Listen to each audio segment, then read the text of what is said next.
trust and obey in the small things, because whenever you trust and obey in the small things, it matters whenever the big things come. So I used to have this problem where I couldn't be single. I jumped from relationship to relationship. I mean, we've all been there. So, nobody likes to be alone. It's a real drag. And you get crushed by the weight of loneliness, and you don't learn who you are because you're so focused on what you don't have. So, after I was homeless that 3 years and did countless things with countless people,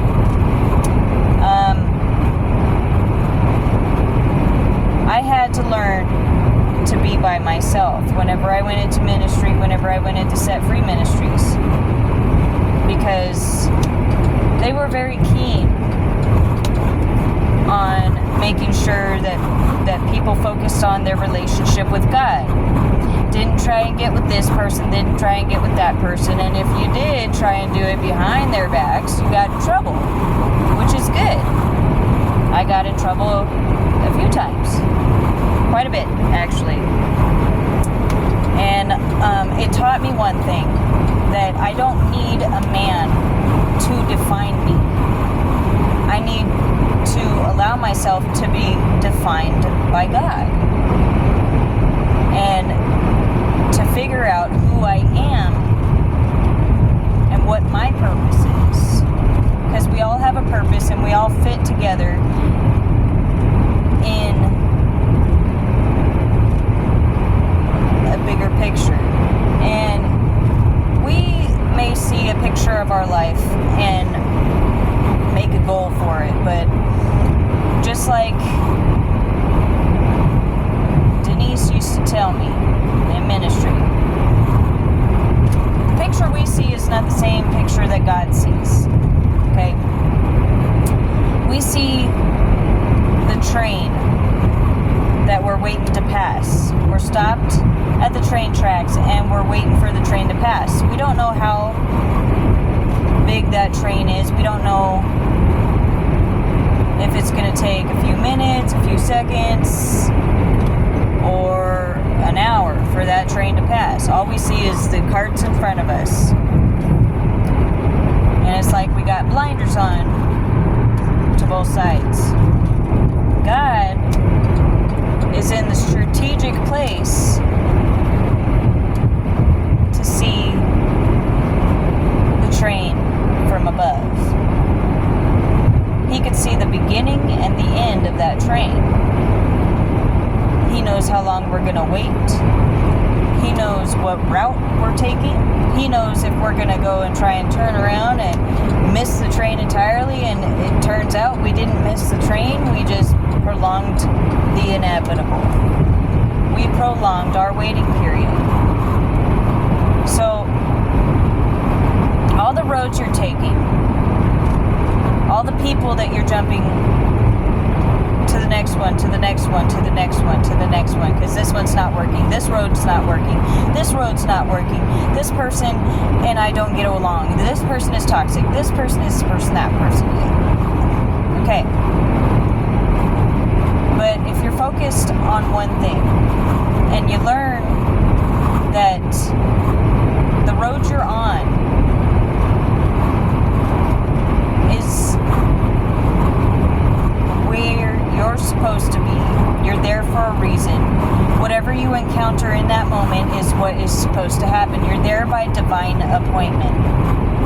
Stop trying to force things. Stop trying to put that round peg in the square hole.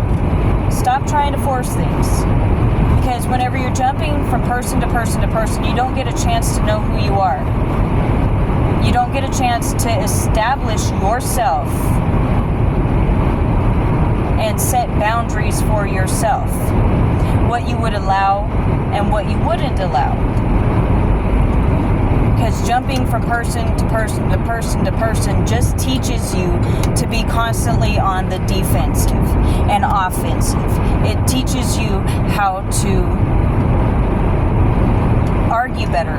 It teaches you how to make better accusations. It teaches you how to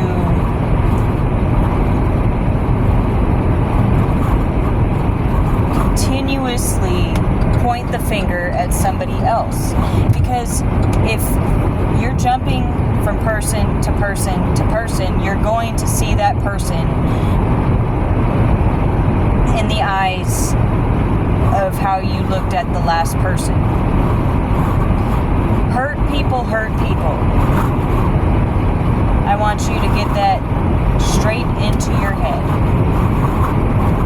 If you don't allow yourself time to heal, if you don't allow yourself time to process, and this goes to psychology as well.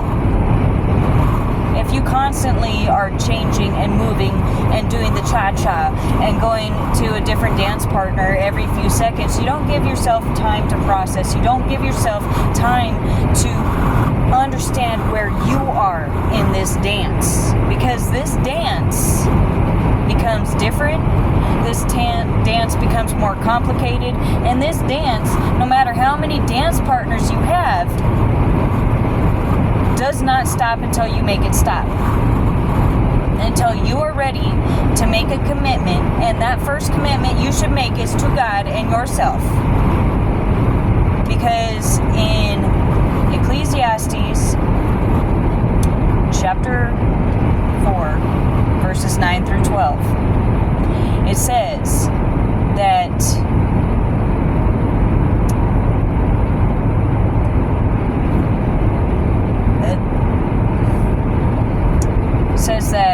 whenever there are two people,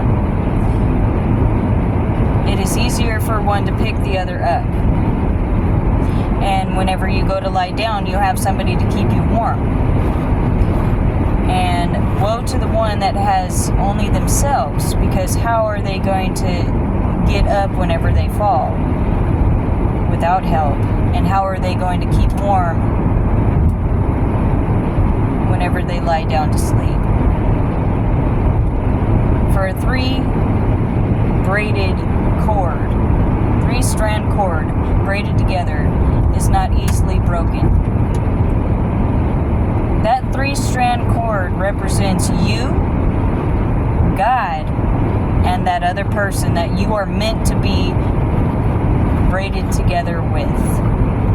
And you are not going to know what that means and what that feels like to have somebody always there to lift you up whenever you fall, and to have somebody there to lie down with and keep each other warm. You're not going to know what that feels like whenever you're constantly jumping from bed to bed, person to person, cha-cha to cha-cha. And you're not going to understand and know that close-knit feeling with God and that other person. I had to hit my head quite a few times to figure that one out. I had to find that out the hard way. Now, my sister, I love her, but sending me pictures of your conversation with your boyfriend, completely out of context, trying to get me to jump on your side, is not who I am anymore. I don't understand what you're trying to get me to do whenever he simply told you not to come home, and then you jump all over him and start making accusations to him and saying that you did nothing wrong, and then accusing him of going and watching OnlyFans and all this and that, and saying that you did nothing wrong. You both have jealousy issues. He always has to know where you're at. He always has to get picture proof of who you're with. You both have jealousy and trust issues that you need to heal with God. You both are very much in need of becoming more mature and learning who you are by yourself.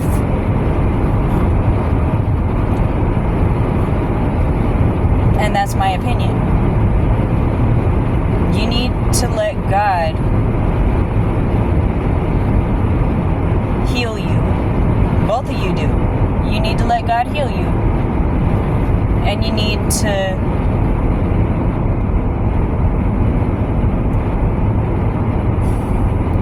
change your tactics. You can't just keep jumping from person to person to person and blowing up at the next guy and the next guy and the next girl and the next girl just because this person mistreated you, this person did this, and you don't want that to happen again, so you're going to jump down the next person's throat, the next person's throat, the next person's throat, the next person's throat, and you're going to hurt people because you're a hurt person. Hurt people hurt people. All you're doing is hurting each other, and you're not learning how to grow. You're not learning how to be content by yourself and with God. Let God love you. Let God show you who you are. And then let God lead you in the right direction. Because if you're meant to be with that person, ain't no power on earth gonna keep it from happening. Because the plans that God has for you are plans that prosper you, to prosper you, not to harm you, to give you a future and a hope. And your hope will not be dried out. That's Jeremiah 29:11. So, I hope I made sense.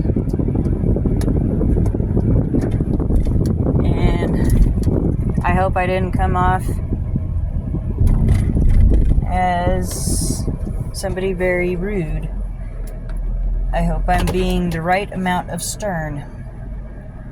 I don't want you to try and include me in your drama. However, I do want you to try and work it out the right way. Have a good day.